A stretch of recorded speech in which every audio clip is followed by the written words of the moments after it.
At the latitude where the Scharnhorst met her end, the sea temperature in late December hovers just above freezing. A man in the water without a survival suit loses consciousness in under 10 minutes. He is dead within 30. The darkness at that time of year is nearly absolute. The sun does not rise above the horizon, and the polar night presses down on the waves like a physical weight. Wind-driven snow reduces visibility to near zero. The swells run high and cold and indifferent. On the morning of December 26, 1943, Boxing Day, 1,168 German sailors sailed into that darkness aboard the battlecruiser Scharnhorst. They were among the best-trained men in the Kriegsmarine. Their ship was one of the most powerful warships afloat. Fast, heavily armed, battle-hardened by years of Atlantic operations. They had survived torpedo strikes, bombing raids, and the infamous Channel Dash. They had outrun the Royal Navy before. Many of them believed, with some justification, that their ship was simply too fast and too tough to be destroyed. By nightfall, Scharnhorst was on the bottom of the Barents Sea, 290 meters down, in water so cold that the men who went into it were dead before rescue ships could reach them. 36 men survived. 36 out of 1,968. This is their story, and it is the story of the men who hunted them. To understand why Scharnhorst was at sea on that particular December morning, why she was alone in the Arctic instead of sheltered in a Norwegian fjord, you have to understand the strategic situation of late 1943 and the peculiar, suffocating position in which the German surface fleet found itself. Because by the time Scharnhorst sailed on her final operation, the great era of German surface raider warfare was already over. She was not sailing into opportunity, she was sailing into a trap. And the tragedy is that almost everyone involved on both sides knew it. The German surface fleet had spent the war in a state of strategic contradiction. On paper, the Kriegsmarine possessed warships of extraordinary quality, well-engineered, powerfully armed, crewed by capable professionals. But Adolf Hitler's relationship with his surface fleet was one of deep ambivalence, shading into outright distrust. He feared losing prestige warships to British action. He used them as deterrents rather than offensive weapons. He raged at his admirals when ships were damaged and kept them sheltered in fjords when they might have been decisive at sea. The nadir of this relationship came on the last day of 1942, during what became known as the Battle of the Barents Sea. Scharnhorst's sister ship Lützow and the heavy cruiser Hipper, with a powerful escort of destroyers, failed to destroy convoy JW-51B, a relatively lightly defended Allied supply convoy. The engagement ended in a German tactical withdrawal that Hitler interpreted as a catastrophic humiliation. He famously declared that the German surface fleet was useless and ordered the heavy ships decommissioned and their guns stripped for coastal defense. Grand Admiral Erich Raeder, Commander-in-Chief of the Kriegsmarine, resigned in protest. His replacement was Karl Dönitz, the U-boat commander, the architect of the tonnage war, a man who believed the submarine was the only weapon that mattered. Dönitz retained the surface ships, but he operated under constant pressure from Hitler to justify their existence. Every sortie had to be weighed against the risk of failure and the Führer's wrath. The result was paralysis. Scharnhorst and the battleship Tirpitz sat in Norwegian fjords through most of 1943, a fleet in being that tied down British naval resources simply by existing, but that could not be risked in aggressive operations without Hitler's explicit approval, and yet Dönitz needed a success. By the end of 1943, the U-boat campaign in the Atlantic had collapsed. The Allies had cracked the Enigma codes, deployed long-range maritime patrol aircraft, and built enough escort carriers and destroyers to turn the North Atlantic into a killing ground for submarines. German U-boats were being sunk faster than they could be replaced. The strategic narrative of the war at sea had turned decisively against Germany. Dönitz needed to demonstrate that the Kriegsmarine could still strike, still matter, still justify the enormous resources it consumed. The Arctic convoys were the most politically sensitive target available. These supply runs, the JW series westbound, the RA series eastbound, carried war material to the Soviet Union through some of the most hostile waters on Earth. Tanks, aircraft, ammunition, raw materials, the convoys were a lifeline that Stalin demanded and Churchill was obligated to provide. They were also deeply controversial within Britain, consuming naval resources that were needed elsewhere, and costing lives in conditions of appalling severity. A successful German attack on an Arctic convoy would damage Allied morale, strain the Anglo-Soviet relationship, and demonstrate that the Kriegsmarine surface forces still had teeth. The convoy in question was JW-55B, 19 merchant ships, sailing from Scotland to the Kola Inlet in northwestern Russia, carrying desperately needed supplies to the Soviet war effort. It had been spotted by German reconnaissance aircraft on December 22, 1943. Scharnhorst, anchored in Altafjord in northern Norway under the command of Rear Admiral Erik Bay, was the obvious instrument of an attack. Erik Bay was not, at heart, a surface warfare commander. He had spent most of the war commanding destroyers and torpedo boats, the light, fast craft of inshore and coastal warfare. He had been appointed to command Scharnhorst's battle group, designated Kampfgruppe, only a few months earlier, and he was acutely aware of his own inexperience with capital ship operations. The Scharnhorst's previous captain, Kurt Caesar Hoffmann, had been one of the Kriegsmarine's most gifted surface warfare officers. His replacement, Captain Fritz Hinze, was competent and well-regarded, but the combination of an inexperienced fleet commander and a relatively new ship's captain would prove consequential when decisions had to be made under fire. The orders to sail came through on Christmas Day.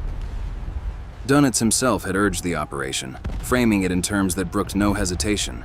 The convoy, he signaled, represented an opportunity to strike a blow for the war effort at a critical moment. The Army was fighting for its survival on the Eastern Front. The Navy had to act. Scharnhorst and 5 destroyers, Z-29, Z-30, Z-33, Z-34, and Z-38, were ordered to sortie at 1900 on December 25th and intercept JW-55B. The weather was already deteriorating when they left Altafjord. A Force 7 to Force 8 gale was building from the southwest, driving enormous swells across the Barents Sea. Visibility was poor and worsening. The polar darkness was complete. There would be perhaps an hour of dim twilight near noon. But for most of the operation, Scharnhorst would be navigating by instruments alone, in conditions that made radar the only reliable tool for finding an enemy. What Bay did not know, what no one on Scharnhorst knew, was that the British already knew they were coming. The Admiralty's Operational Intelligence Center, fed by Ultra intercepts from Bletchley Park, had been tracking German communications regarding JW-55B for days. They had read the orders directing Scharnhorst to sortie. They knew the approximate time of departure and the intended target. And they had positioned their forces accordingly, with a precision that would have seemed almost magical to anyone, unaware of the intelligence that made it possible.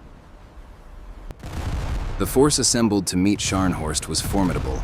Admiral Bruce Fraser, Commander-in-Chief of the British Home Fleet, was at sea aboard the battleship HMS Duke of York, a King George V class vessel armed with 10 14-inch guns and accompanied by the cruiser HMS Jamaica and 4 destroyers. This was Force 2, and it was approaching from the southwest, precisely positioned to cut off Scharnhorst's retreat. Closer to the convoy was Force 1, Vice Admiral Robert Burnett's cruiser squadron comprising HMS Belfast, HMS Norfolk, and HMS Ow, Sheffield. These 3 cruisers were experienced Arctic veterans, equipped with radar, and stationed close enough to the convoy to intercept any attacking force. Burnett's orders were clear: find Scharnhorst, keep contact, and hold her until Fraser could bring Duke of York's guns to bear. Fraser himself was a careful, experienced officer, one of the Royal Navy's finest admirals. He had thought deeply about what would happen when his force encountered Scharnhorst. He knew that in a straightforward chase, the German ship was faster. Scharnhorst could make 32 knots in reasonable conditions, and Duke of York was rated at 28. In open water, with sea room, Scharnhorst might escape. But Fraser intended to ensure she had no sea room. He had positioned himself to the southwest not by accident, but by calculation. He was between Scharnhorst and her home port. Wherever the German ship went, she would have to deal with Fraser eventually. A German ship went, she would have to deal with Fraser eventually. The trap was set. All that remained was for the quarry to enter it. The morning of December 26, 1943 begins in absolute darkness. Scharnhorst is pushing northward through the Barents Sea at around 25 knots, her hull shouldering aside the heavy swells. The 5 destroyers of her escort are struggling. In seas this rough, the smaller vessels are being thrown about violently, their crews fighting simply to maintain station. Spray freezes on the superstructure. The temperature is brutal. Below decks, the engine room telegraphs are set to full ahead, and the great turbines are driving 32,000 tons of warship through conditions that would force a civilian vessel to heave to and wait out the storm. Aboard the bridge, Admiral Bay is receiving radar plots from his operators. The convoy has been located, approximately bearing north. Scharnhorst is closing. The destroyers are ordered to fan out ahead and search for the merchant ships. Bay's plan, such as it is relatively straightforward. Find the convoy, hit it hard, destroy as much shipping as possible, and withdraw before the British can respond. What he has not detected, because he does not yet know to look for it, is the 3 British cruisers positioned between him and the convoy. At Aero 840, HMS Belfast's radar picks up Scharnhorst at a range of approximately 35,000 yards, nearly 20 miles. Admiral Burnett, aboard Belfast, immediately recognizes what he is looking at. He turns his 3 cruisers toward the contact and increases speed. He does not yet engage. He wants to close the range, confirm the identity of the target, and get his ships into position before opening fire. At 0921, Belfast fires Starshell, illumination rounds that burst above the surface and cast a cold white light across the waves below.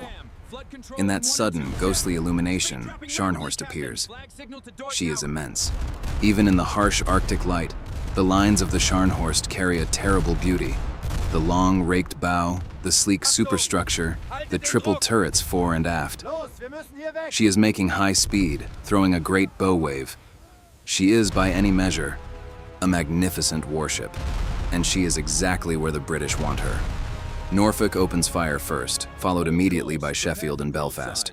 The range is approximately 13,000 yards, well within the cruiser's effective firing range, though far short of what Scharnhorst's 11-inch guns would prefer. The German ship is caught completely by surprise. The first salvos straddle Scharnhorst. At least one shell from Norfolk's 8-inch gun strikes home, damaging the forward radar antenna. A critical hit, though its full significance will not be apparent until later. Scharnhorst is suddenly blinded forward. Her own radar, which should be her primary tool in this darkness and poor visibility, has been degraded at the worst possible moment. Bay's response is instinctive and understandable. He turns away, accelerating to maximum speed, using Scharnhorst's superior speed to disengage. He heads northeast, away from the cruisers, and within minutes, the greater speed of the battlecruiser has opened the range. The 3 British cruisers cannot keep up. The contact is lost. But Burnett does not panic. He does not chase blindly into the darkness after a faster ship. Instead, he does something more intelligent. He places his force between Scharnhorst and the convoy, and he waits. Aboard Duke of York, Fraser is receiving Burnett's signals and plotting the German ship's movements. He knows that Scharnhorst has broken off once, but that Bay has not abandoned his mission. The convoy is still out there, still the objective. And Scharnhorst, even with a damaged radar antenna, is still a powerful warship with a mission to accomplish, and an admiral who needs to justify his sortie. At around 1200, with the brief Arctic twilight giving the sea a gray, diffuse luminosity, Bay makes his second attempt. He turns Scharnhorst back toward the convoy bearing. The destroyers, which have been struggling in the sea conditions, are unable to keep pace and are effectively no longer part of the tactical picture. Scharnhorst is alone. At 1221, Belfast's radar picks her up again. The second engagement begins at 1205. Again, Burnett's cruisers illuminate and open fire. Again, Scharnhorst returns fire. This time the German gunnery is more dangerous. Scharnhorst's 11-inch guns are formidable weapons, and several of her salvos fall dangerously close to the British cruisers. Norfolk is hit twice. One shell puts her X-turret out of action, and another causes casualties and damage to her superstructure. Sheffield is near missed, close enough to cause minor damage and rattled nerves. The British cruisers are being hit or nearly hit by a ship they cannot hope to match in firepower. But Burnett holds his force together. He does not break off. His orders are to maintain contact, and he maintains contact, at cost, with damage, with men wounded and a turret destroyed, but he maintains contact. He keeps Belfast's radar locked onto Scharnhorst and continues to shadow her as she maneuvers. Bay, again frustrated by the cruiser's refusal to be shaken off, and now growing concerned about his fuel state and the worsening weather, makes the decision that will seal his fate. He turns Scharnhorst southwest, back toward Norway, toward Altafjord, back toward home. He has concluded correctly that the operation cannot succeed. The cruisers are too persistent, the conditions too severe, the convoy too well protected. He will break off and return to base. He does not know that he is steering directly toward Duke of York. Fraser, aboard his flagship, has been tracking the action through Barents signals. He knows Scharnhorst's approximate position. He knows she has turned southwest. He knows she is heading toward him at high speed. He orders his force to increase to maximum speed, 28 knots, and positions Duke of York directly across Scharnhorst's line of retreat. The geometry is nearly perfect. Scharnhorst is running blind, her forward radar damaged in the first engagement, her crew unaware of what lies ahead. Duke of York has her radar locked on the approaching German ship. Fraser knows everything about the approach. Bay knows nothing about the trap. At 1617, the range between Duke of York and Scharnhorst is 45,000 yards, about 25 miles and closing fast. Both ships are running on opposite courses at high speed. The closure rate is extraordinary. At 1647, Belfast illuminates with starshell. Duke of York opens fire. The first broadside from Duke of York's 10 14-inch guns strikes at a range of approximately 12,000 yards. The effect aboard Scharnhorst must be catastrophic. Shells of nearly 800 kilograms arriving with almost no warning, the forward radar having given no indication that a battleship lay ahead. The ship is hit multiple times in the opening salvos. Fires break out, speed begins to drop. But Scharnhorst does not simply absorb the punishment and die. She turns to fight. What follows in the next hour is one of the most intense and one-sided capital ship engagements of the entire war. But one-sided does not mean passive. Scharnhorst fights back with everything she has. Her after turrets, Anton and Bruno turrets, have been knocked out. But Caesar turret, the aft triple 11-inch mount, continues firing. Her secondary armament engages the accompanying destroyers as they race in for torpedo attacks. She maneuvers, she strains at her engines, she makes smoke. Her crew, in the darkness and the chaos of incoming fire and their own gun blasts, continues to fight their ship with the discipline and professionalism of the Kriegsmarine's best. Captain Hintze drives Scharnhorst hard, seeking a firing solution, seeking a way through. At one point, Scharnhorst turns toward Duke of York, not running but attacking, trying to close the range and bring her guns into a more effective firing. Position. It is a courageous decision, and for a few minutes it works. Her fire becomes more accurate. Several salvos fall close to Duke of York. Fraser, for the only moment in the battle, feels a flicker of concern. A lucky hit, a shell striking Duke of York's magazines, a torpedo finding a vital compartment, could still reverse everything. At these ranges, with these weapons, no ship is immune to catastrophe. But Scharnhorst's fire, though brave, cannot match the volume and accuracy of what is being thrown at her. Duke of York fires 52 salvos during the action. Scharnhorst is hit by at least 13 14-inch shells during the course of the battle. Each hit tears through armor, wrecks systems, kills men. The cumulative damage is devastating. At around 1820, Scharnhorst's speed drops noticeably. Her boiler rooms have been hit. One engine room is flooded or on fire. She can no longer make 30 knots. She is down to perhaps 22, then 20, then less.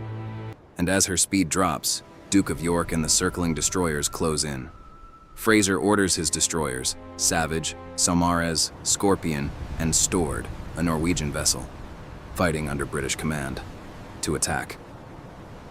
The 4 destroyers charge in through the German gunfire to launch torpedoes.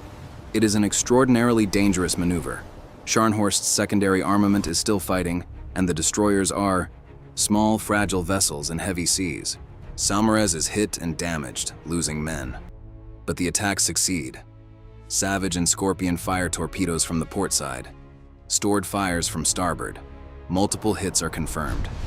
The torpedoes strike Scharnhorst below the waterline, compounding the flooding already caused by shellfire. The great ship slows further. She is listing now. The end is approaching. Duke of York and Jamaica move in for the final act. At close range, in darkness relieved only by the fires burning aboard Scharnhorst and the flash of her own remaining guns, the British ships pour in a final, devastating concentration of fire. Shells tear through the hull. The fires spread. Scharnhorst is visibly dying. Her silhouette is changing, settling lower in the water, the fires illuminating the smoke that pours from her wounds. Aboard the stricken ship, in those final minutes, the picture that emerges from the handful of survivor accounts is one of almost incomprehensible chaos and courage combined. The lights have failed in most compartments. The ship is listing and taking on water fast. The guns that can still bear are still firing, not because there is any tactical hope, but because these men are still fighting their ship, still doing their jobs in the face of everything that is happening to them. Admiral Bay sends a final signal to Naval High Command. It reads, in translation, "We shall fight to the last shell." Whether he sent it as a statement of defiant intent or as a final act of professional duty, the last report of a flag officer who knows he will not be filing another, the historical record does not say. It may have been both. The distinction, at that moment, was probably not one that a man in his position would have cared to draw. At approximately 1945, less than 4 hours after Duke of York opened fire, Scharnhorst rolls onto her side. She does not sink slowly. She goes quickly, as big ships often do once the final flooding overwhelms the compartmentalization. She rolls to starboard, her keel coming briefly above the surface, and then she is gone. The water where she floated is covered with wreckage and oil and the heads of men. The temperature of that water is approximately 4 degrees Celsius. Fraser orders his ships to stop and search for survivors. It is a decision not without risk. A U-boat in the area could strike at stationary vessels, but Fraser makes the call, and the destroyers circle through the wreckage, shining lights into the darkness, calling out, throwing lines. What they find breaks the heart of anyone who has ever served at sea. There are men in the water, alive, calling out, reaching for lines, but the temperature is killing them. For every man pulled alive from the sea, there are others who go still before they can be reached, or who cannot grip the lines thrown to them because their hands have lost all function. The sea gives back only what it chooses to give back. 36 men are pulled from the Barents Sea, 36 out of 1,968.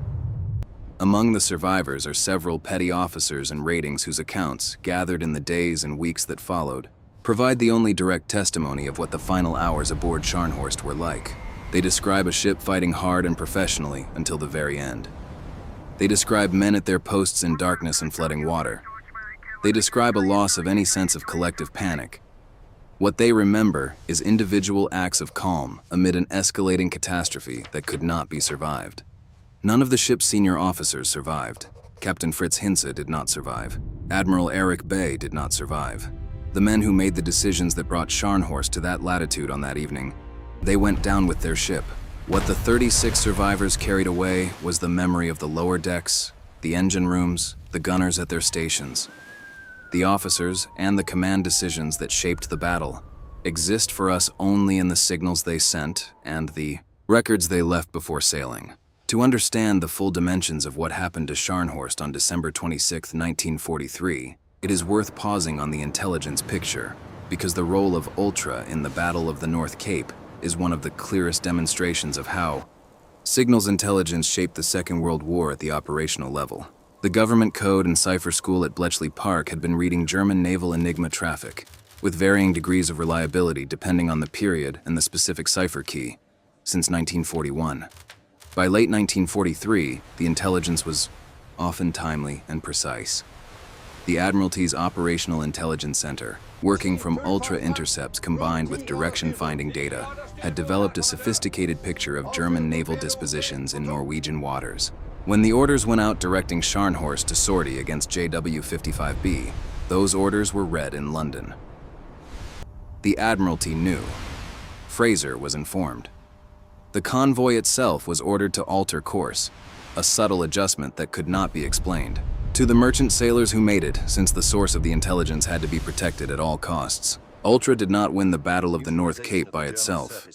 Fraser's tactical skill, Burnett's tenacity in maintaining contact despite damage, the accuracy of Duke of York's gunnery, and the courage of the destroyer crews in pressing home their torpedo attacks. These things mattered enormously. But Ultra ensured that Fraser was in the right place at the right time, and that Scharnhorst had no opportunity to avoid the engagement on her own terms. Bay's decision-making during the battle has been criticized by subsequent naval historians, and some of those criticisms are fair. His decision to detach his destroyers, the 5 escorts that had been sent ahead to search for the convoy, in the worsening weather conditions left Scharnhorst without the anti-submarine screen and torpedo threat that a full battle group would have provided. Without his destroyers, he could not threaten the British cruisers with torpedo attack, which severely limited his tactical options. The destroyers, struggling in the heavy seas, were arguably more hindrance than help in the conditions, but their absence denied Scharnhorst options she might otherwise have had. His decision to make a second attempt on the convoy, after the first contact with Burnett's cruisers, was perhaps the most consequential of the battle. A more cautious commander, or one with more capital ship experience, might have concluded, after the first engagement, that the element of surprise was gone, that British forces were clearly present in strength, and that the only responsible course was immediate withdrawal. Bay pressed on, made a second attempt, and in doing so consumed the time that allowed Fraser to complete his interception geometry. But it is worth being careful about judging Bay too harshly. He was operating under explicit orders from Donitz to press the attack. The political pressure on the German surface fleet to produce results was severe.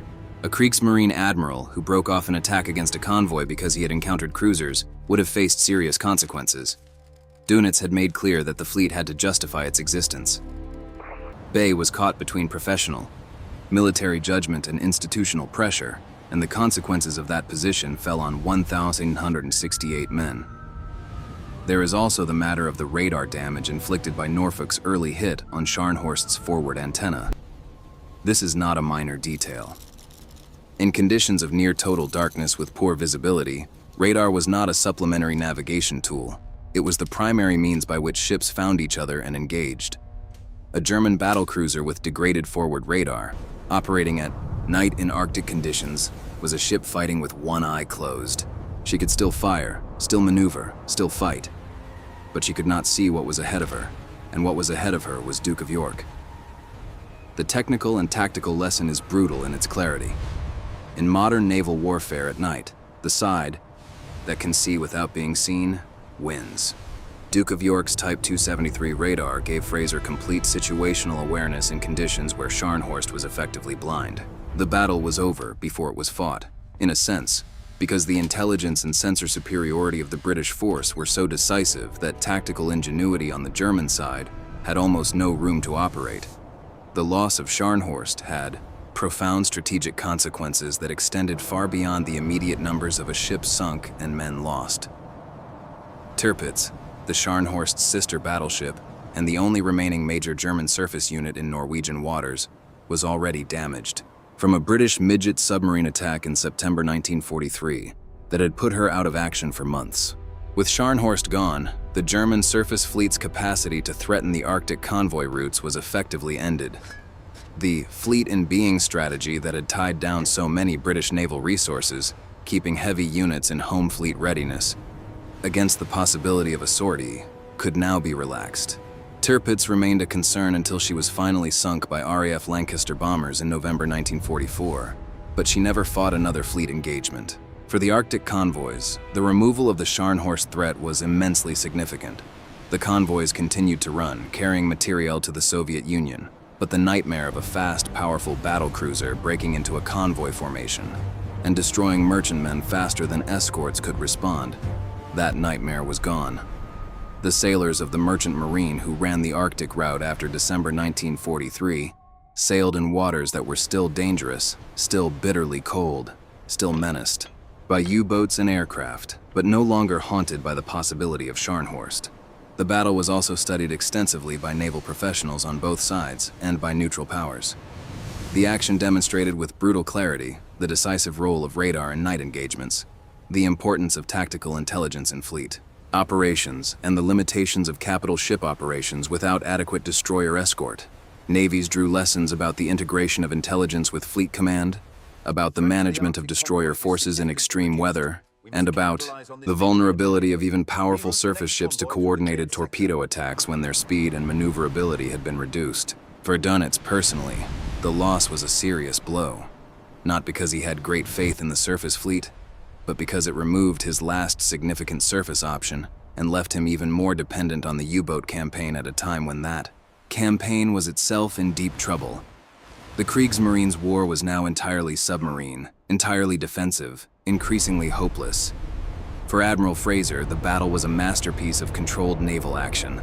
He had executed a complex intercept in appalling conditions, managed his forces across a wide area, maintained contact through a subordinate commander who showed remarkable steadiness under fire, and delivered a crushing blow with relatively minimal losses to his own force. Saumarez had been damaged and some of her crew killed. Norfolk had suffered damage and casualties. But no British ship was sunk, and the largest German warship at sea had been destroyed. Fraser was awarded the Knight Grand Cross of the Order of the Bath. He went on to command British naval forces in the Pacific. Robert Burnett's contribution to the battle deserves particular recognition. It is Fraser who is remembered as the architect of the victory, and rightly so. The strategic setup was his work, but Burnett's decision to hold his cruiser squadron in contact with Scharnhorst through 2 engagements, absorbing damage, losing men, continuing to shadow a ship that outgunned his entire force, was the tactical pivot on which the battle turned. If Burnett had broken off, if Belfast radar had lost contact in the 2nd engagement, Scharnhorst would have escaped. The 50 minutes that Scharnhorst spent trying to shake off Burnett's cruisers were the 50 minutes that allowed Fraser to position Duke of York across her escape route. History remembers the decisive blow. It sometimes forgets the patient, costly work that made the decisive blow possible. The wreck of Scharnhorst lies in the Barents Sea at a depth of approximately 290 meters, at coordinates roughly 72 degrees north, 28 degrees east. She rests on her side, broken. The violence of her end is still visible in the shattered superstructure and the evidence of the magazine explosions that tore through her hull in her final minutes. She was found and surveyed in 2000 by a Norwegian research expedition. Under international maritime law and the conventions governing the wrecks of warships, Scharnhorst is a war grave. Approximately 1,032 men went down with her. They are still there, in the darkness and cold of the Barents Sea, far from Germany, far from home, in waters that have not warmed in the 8 decades since they sailed from Altafjord on Christmas night. Their names are recorded. The German Naval Memorial at Lebo, near Kiel, carries the records of the Kriegsmarine's dead, including the men of Scharnhorst. Sailors who did not choose the war they were asked to fight, who did not set the strategic objectives they were ordered to pursue, who climbed aboard a warship and sailed north into the polar dark because that was their duty, and who met the and that duty brought them with the professionalism and courage that the survivor accounts document. It is worth sitting with that for a moment before moving on to analysis and legacy and strategic significance. Before the lessons drawn and the commendations given and the historical judgments rendered, there were 1,832 men in the water at approximately 4 degrees Celsius, in total darkness, in December, in the Arctic. Most of them were dead within 30 minutes. The sea gave back 36. The Scharnhorst had been one of the most celebrated ships in the Kriegsmarine. She had entered service in 1939 and had compiled a record of operations that made her famous, or notorious, depending on which side of the water you stood on. She and her sister ship Gneisenau had operated together in the Atlantic in 1941, sinking or capturing 22 Allied vessels in a 2-month cruise that demonstrated what German surface raiders could accomplish. The Channel Dash of February 1942, in which Scharnhorst, Gneisenau, and Prince Eugen sailed through the English Channel in daylight under heavy British air and sea attack and reached German ports in safety, was a tactical embarrassment for the Royal Navy and a propaganda triumph for Germany. She had a quality that sailors who served aboard her seemed to feel strongly, a sense that the ship was alive in some way that went beyond the mechanical. Perhaps it was her speed, which in calm conditions could approach 32 knots and gave her a quality of surging forward motion that impressed everyone who experienced it. Perhaps it was her lines, which were more elegant than the blunt-bowed, workmanlike appearance of some of her contemporaries. Perhaps it was simply the accumulated mythology of a ship that had survived so much: torpedo hits, bombing raids, the Channel Dash, the constant threat of the Royal Navy, and come through each time. the men who served aboard her were, by the end of 1943, a mix of veterans who had been with the ship through her Atlantic operations and younger sailors joining a famous warship with all the pride and nervousness that implied. The total crew of 1,968 men included every specialization in a modern warship: gun crews, engine room artificers, radar operators, signalmen, cooks, medical staff, officers of every rank from midshipman to rear admiral. A small city, in effect, contained within a steel hull 235 meters long and 30 meters at the beam. It is impossible, and would be wrong, to reduce those 1,968 men to a number. But the number is the only honest way to render the scale of what happened in the Barents Sea on December 26, 1943. Statistical abstraction is the only tool we have for conveying losses too large for individual enumeration. The mind can hold one death, can feel the weight of one name. It struggles with 36. It cannot hold 1,932 simultaneously. The number is not an abstraction. It is an acknowledgement that the actual human reality of what happened exceeds our capacity to fully comprehend it. 36 men survived because they happened to be near the exterior of the ship when she went down, or because they were blown clear by an explosion, or because they had the physical reserves to keep moving in the water long enough to be reached.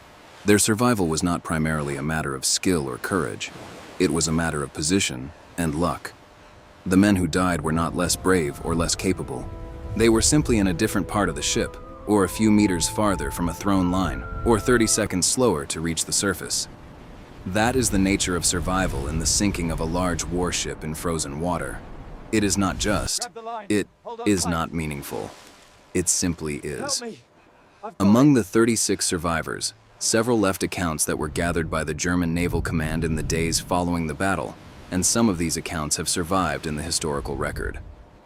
They speak of the speed with which events unfolded after Duke of York opened fire. The ship going from full operational status to sinking in less than 2 hours. They speak of the damage below decks, the flooding, the loss of power, the breakdown in internal communication as systems were destroyed. They speak of men continuing at their posts in conditions where self-preservation would have been entirely forgivable. One survivor, able seaman Wilhelm Gaudy, later described the moment the ship began to go over. The lights had been out for some time. The ship was listing heavily to starboard. He described feeling the deck angle sharply, and then the sensation of the entire structure moving around him, the walls becoming floors, the floors becoming walls, as the ship rolled. The water came very fast, he said. Very cold. Very dark. He was in the water for approximately 40 minutes before he was pulled aboard a British destroyer. Fraser's report on the action, submitted in the days following the battle, is a model of naval professional restraint. Precise, factual, giving credit to Burnett and to the destroyer commanders, noting the weather conditions and their effect. On operations, he describes the final phase of the action with measured language that nevertheless conveys the controlled intensity of what it meant to bring a battleship into night action at close range against a powerful fighting enemy. He noted in particular the difficulty of the final stages, the problem of pressing home the attack without friendly fire between his own ships in the darkness and confusion. He noted the conduct of the Norwegian destroyer HMS Duke, whose crew, fighting under the white ensign but as Norwegians hunting a ship of the enemy that had occupied their country, pressed their torpedo attack with exceptional determination. He noted that the sea conditions throughout were severe and that the physical demands on all personnel, through a day and night of high-speed maneuvering in Arctic winter conditions, were considerable. What he did not note, because it was not, the kind of thing that appeared in naval action reports, was what it meant, to him, to his fleet, to the war, to have succeeded. But the action reports are the record we have, and Fraser's character is evident in the precision and fairness with which he rendered it. The Battle of the North Cape, as the action is formally named in naval history, stands as one of the most complete tactical victories in the history of British naval warfare. A powerful enemy ship was destroyed with minimal loss to the attacking force. The strategic objectives were fully achieved. The execution of the plan came as close to the ideal as combat operations in severe weather conditions permit. But completeness of tactical victory does not diminish the human tragedy at its center. These two things, strategic success and human catastrophe, are not in contradiction. They simply occupy the same event from different perspectives. Fraser needed to sink Scharnhorst for very good strategic reasons, and he accomplished his mission with skill and courage. Scharnhorst's crew did their duty with professionalism and courage until the ship went under them. Both of these things are true. The outcome was one of the necessary necessities of a war that had to be won, and it cost 1,132 men who were sailors. First, an enemy's second their lives in 35-foot swells at 4 degrees Celsius in the Arctic dark. The sea remembers nothing. It does not distinguish between victor and defeated, between the necessary and the tragic, between the men who fired the guns and the men who received the fire. The Barents Sea in December 1943 was the same body of water it has always been. Indifferent, enormous, cold beyond ordinary imagination. It received Scharnhorst as it receives everything eventually. The ship went down, and the sea closed over her, and the destroyers swept their searchlights across the wreckage, and 36 men were pulled from the dark water and wrapped in blankets and given rum and taken to Scapa Flow and eventually home. The others stayed. They are still there now, in the wreck at 290 meters, in the darkness that the polar night makes absolute for months at a time, in water that has not warmed since the day they were put into it. They are a war grave. They are history. They are the answer to the question that every naval battle ultimately poses, beneath all the tactics and the strategy and the command decisions and the turning points and the lessons learned. The question is simply this: what does it cost? 968 men, 36 survivors. The Scharnhorst went down at 1945 on December 26, 1943, in the Barents Sea, and took with her 1,932 men who had sailed north on Christmas night in the service of their country and their ship. The arithmetic is exact. The weight of it resists calculation.